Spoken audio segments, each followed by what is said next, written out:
The movie begins showing a U.S. military convoy somewhere in a war zone in Iraq.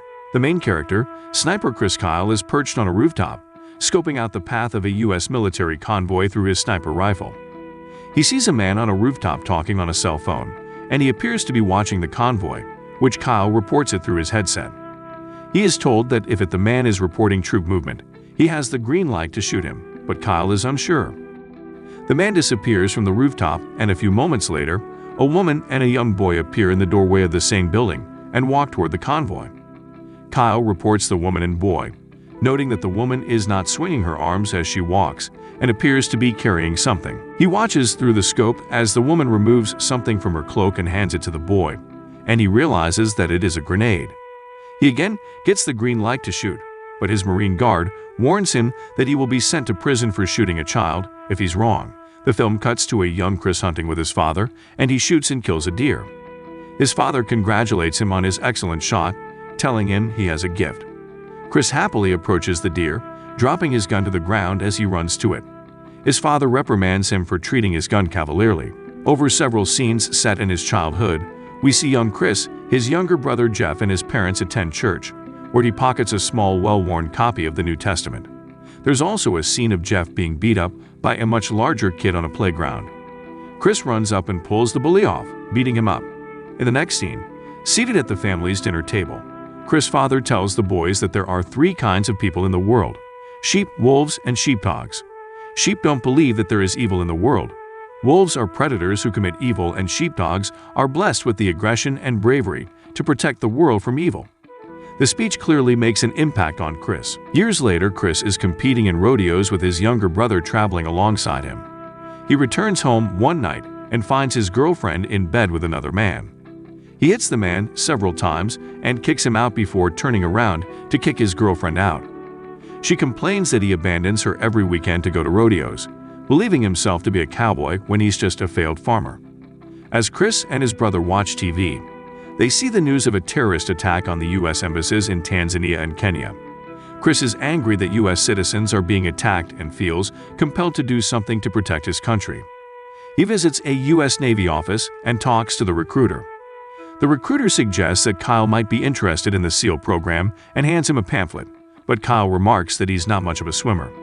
The recruiter takes the pamphlet out of his hand and says that it's not for most men, but Kyle retorts that he's not most men. Kyle goes through the rigorous training process, which includes being blasted with a powerful hose while exercising, laying down on the beach and letting the cold surf wash over him, as well as being verbally harassed by the officers who run training, mocking him for being too old to be a SEAL at the age of 30. He also goes through sniper training, bringing in his hunting background. In the meantime, Kyle meets a woman named Taya at a bar one night. She tells him that she would never marry a SEAL, as her sister did but was cheated on and lied to constantly. She also challenges him at drinking shots, showing off how tough she is, but she ends up vomiting outside the bar. Kyle is kind of her, holding her hair back and taking care of her. He calls her repeatedly until she agrees to date him, and the relationship progresses. She asks him at one point if she ever thinks about who will be at the end of his gun, and he tells her that he just wants to protect his country. On their wedding day, he and his fellow SEALs receive word that they will be deployed to Iraq, which they celebrate. The film cuts back to the opening scene and Kyle watches the woman hand the grenade off to the young boy. As the young boy starts running toward the convoy with the grenade in his hand, Kyle pulls the trigger and kills him. The woman starts wailing and running toward the boy, and Kyle watches her closely. The woman runs past the boy's body to grab the grenade he dropped and continue running at the convoy. She is about to fling the grenade at it when Kyle shoots her.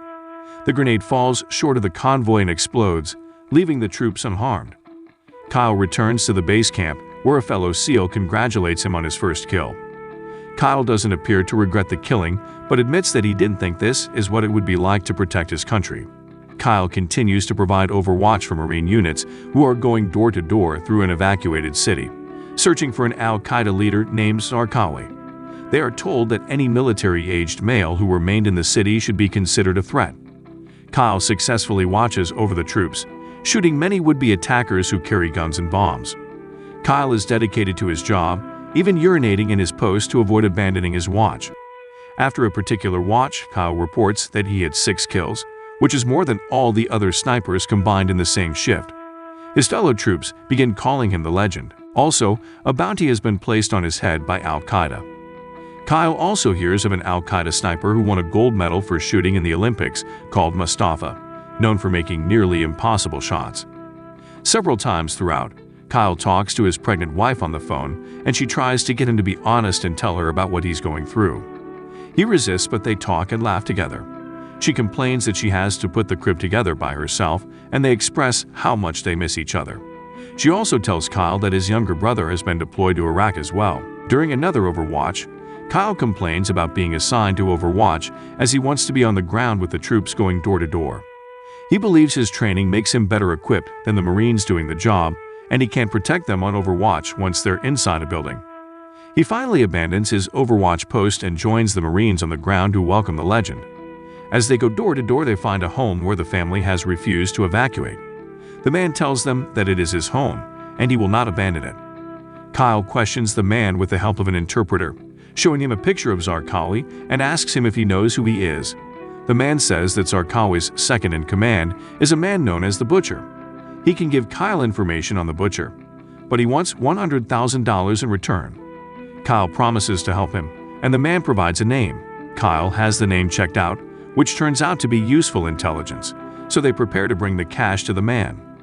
As the SEALs drive back to the man's home to bring him the money, Kyle calls Taya, who tells him that she has just learned their baby is a boy. Kyle is overjoyed when his vehicle is suddenly attacked, and he drops the phone while it is still connected. Taya listens in horror to gunfire and screaming, unsure of what is going on. Mustafa is shooting at the men, and Kyle tries to take him out, but is unable to do so, as he is pinned down by gunfire. The Butcher found out that the man gave up information to the troops, and he kills the man's young son with a handheld power drill. He also shoots the man and screams out a warning to anyone who cooperates with the U.S. military. The Butcher and Mustafa both get away unharmed. More troops arrive, and Kyle and his men are able to get out safely. A few days later, the troops return and Taya tearfully reunites with Kyle. Kyle tries to adjust to life back at home. While at the obstetrician's office for a checkup, the doctor asks him how he's doing, to which he responds that he's fine. She takes his blood pressure, which is slightly high. Both the doctor and Taya are extremely concerned about him, but Kyle brushes off their concerns and says he will take care of it.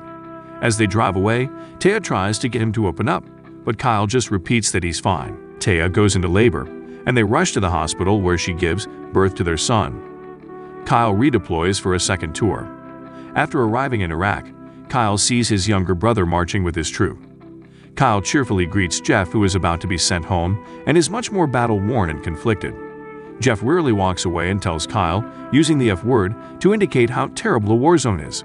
In the search for the Butcher, Kyle leads a team of SEALs, including men he has served with for a long time, and they are clearly a close-knit group. One of his men, Mark, begins to express regret about the war, and Kyle reminds him that they are patriots serving their country and protecting their families. On one mission, the team gets intelligence that the Butcher may be hiding out in a particular building. The team breaks into a home across the street from the building, though the man that lives there with his family says that they have no knowledge of any terrorist activity. The SEALs watch the building from the home, realizing they will have a hard time getting in when the man tells them that it is a holiday and he wants to invite them to be guests at his table. The SEALs join them for a meal, eating and talking boisterously. The man reaches across the table to his son, and Kyle notices that his elbows are rubbed raw, which somehow tips him that the man might not be as innocent as he professed. He gets up under the pretense that he's going to the bathroom and searches the apartment until he finds a hidden compartment in the floor filled with guns and weapons. He returns to the dining table, taking the man into the other room and showing him what he has found. He tells the man that he will help the SEALs get into the building. At gunpoint, they force the man to knock on the door. The door opens to allow the man in, as he is clearly known to the people inside. When a sniper takes out the door opener, the man grabs the door opener's gun and tries to shoot at the SEALs who take him out. The SEALs enter the building, clearing room after room looking for the Butcher, who escapes through back tunnels. Next mission. In a casual conversation, another SEAL, Biggles, reveals that he's purchased an engagement ring locally to save money. The men tease him about the quality and possible blood origins, but Biggles laughs it off and says he will tell his girlfriend it's from Zales. In an ensuing battle, Biggles is shot in the face by Mustafa, and they rush him back to the base where he goes into surgery. The troops head back out immediately, burning to get revenge, and Mark is shot during the mission and presumably killed. Between deployments, Kyle continues to struggle to readjust to civilian life. Loud noises seem to startle him deeply. While at an auto body shop, a young Marine approaches Kyle and tells him that Kyle had saved his life once in years past. The Marine asks Kyle if he would go down to the VA sometime to talk with veterans. He also talks with Kyle's son, telling him that his father is a hero and allowed him to go home to his own daughter. Kyle is gracious, but feels uncomfortable with all the praise the young man gives him. Also, Taya gives birth to their second child, a daughter. When Kyle visits the hospital, he sees his daughter in the nursery and she begins to cry. The nurse is handling another baby and doesn't immediately attend to Kyle's daughter, and he becomes increasingly agitated, screaming at the nurse. His wife bitterly remarks that he is missing his kid's childhood, and she has to create memories by herself. He argues that he is protecting the family and his country by doing his job, but Taya wants him to protect them at home. Before his fourth tour, Kyle still cannot connect with his family and his home life. He visits Biggles in the hospital, who seems to be in good spirits. Biggles shares that he is now engaged, having purchased a new ring that is actually from Zales, despite trying to warn his girlfriend that her life will be much more difficult being married to him. Kyle doesn't seem to comprehend what could be difficult about being married to a SEAL, saying she's lucky to be married to a patriot who fights for his country. Kyle still feels compelled to return to the war. He fights with his wife about it, with Taya demanding to know if he has a death wish. She says he's done his duty and it's somebody else's turn to go. She also tells him that if he leaves again, she and the children will not be waiting for him when he returns.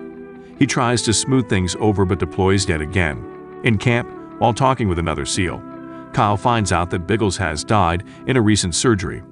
Kyle and his team are told that engineers are trying to construct a wall around the city, but a sniper keeps picking them off from over 1,000 yards away. Kyle believes it is Mustafa. The team is sent out despite an oncoming sandstorm. They head out into the city and take their places on a rooftop, aiming at the direction they believe Mustafa is shooting from. However, Mustafa moves quickly and shoots from a different angle, killing another soldier constructing the wall, causing the SEALs to scramble to change their setup. Kyle believes he's spotted Mustafa through the scope, though the rest of the team has a hard time believing him, as he's over 2,000 yards away. They don't think he can see Mustafa, let alone shoot him at that distance. Also, the team spots many insurgents walking around the building, and if Kyle takes a shot, it will alert them to the SEALs' location, where they will be vastly outnumbered. The leader calls in a response team from the base, which will take some time to arrive. They warn Kyle not to take the shot and endanger them all until they have backup. One of the SEALs encourages Kyle to take the shot if he believes he can do it. Kyle takes the shot, showing in slow motion, killing Mustafa. But the insurgents hear the gunshot and swarm the roof. The four SEALs try to conserve their ammo and take out the terrorists rushing in on them. The backup is on its way, but hasn't yet arrived, so the men are on their own. Kyle tearfully calls Taya and tells her that he's ready to come home. The men shoot their way off the roof as the backup finally arrives, as does the sandstorm. The men try to run into the vehicle, but they have little to no visibility, struggling to see the truck, shoot the insurgents and protect each other. 3 of the SEALs run into the truck bed, but Kyle falls behind when he's shot. They slow down for him, and he barely makes it back into the truck. Kyle returns home. He is still not connected to his home life. At a family barbecue, Taya catches him watching the TV intently as if it were on, when it is actually off. She tries to get him to join the party, and they watch the children play. A dog grabs the collar of a boy and is tugging at it. Kyle suddenly rips off his belt and grabs the dog as if he might beat or strangle it, until Taya cries out in horror. After meeting with a psychiatrist, helping him in readjustment to home life, Kyle finally regained himself, playing with his children and connecting with his wife. He teaches his young son to hunt, telling him that it's serious business to end a heartbeat. Taya tells him how proud she is of him for finding himself and finding his way back to his family. He tells her that a Marine's mom reached out to him, asking if he would help her son out, who's been struggling since his return. Kyle opens the door and an uneasy young man waits for him by his truck while Taya watches. The door closes and the final credits reveal that the troubled young Marine killed Kyle along with Kyle's friend while they are trying to help him. Thanks for watching. Please don't forget to subscribe and turn on the notification bell to get notice when a new video is uploaded.